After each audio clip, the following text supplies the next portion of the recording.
Hey everyone, welcome to the drum overview for the song Greater You Lord. We're doing this one at 144 BPM in the time signature of 6/8. And it's funny, just before we started today, we were all talking amongst ourselves, what's the difference between 3/4 and 6/8? They're both sort of counted the same, right? In fact, at 144 BPM, you could totally use a 3/4 or 6/8 click. It'd be totally fine. But the difference is on the quarter notes. On 3/4, that's more of like your classic like German waltz, like. In other words, the emphasis is on the quarter notes. Each quarter note of each of the three quarter notes in the measure are very, very much emphasized. But in 6/8, the emphasis is on the 1 and the 4.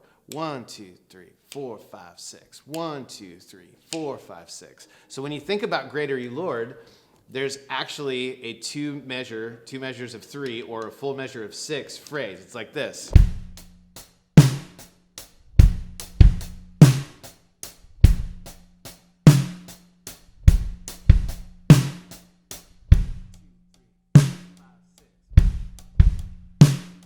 So the kick is on the 1, snare's on the 4, right? So that's basically why we're in 6/8.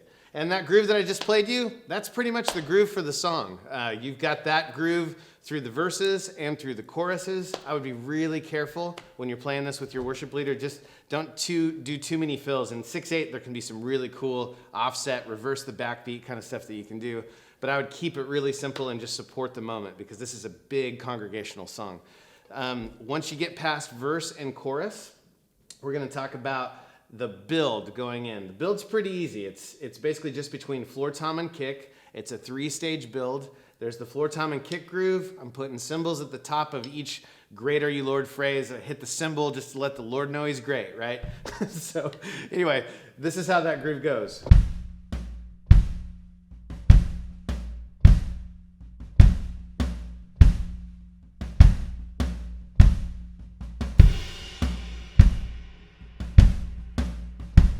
And you think about drums as a melodic instrument, but what we're doing is we're supporting that vocal. All the earth will shout your praise, right?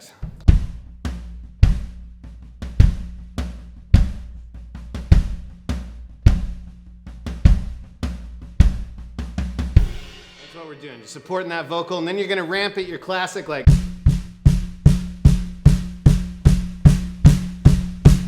Building every note. 1, 2, 3, 4, 5, 6.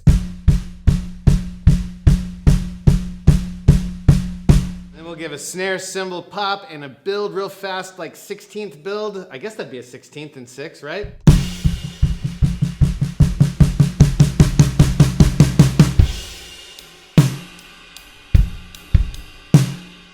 Right back to that groove that you played at the top of the song. I'm going to dive into all this stuff in the tutorial, the in-depth tutorial next, but that's your basic overview. If you're rushing to church and you need to know the grooves, check out the play along and skip right ahead. You'll be set.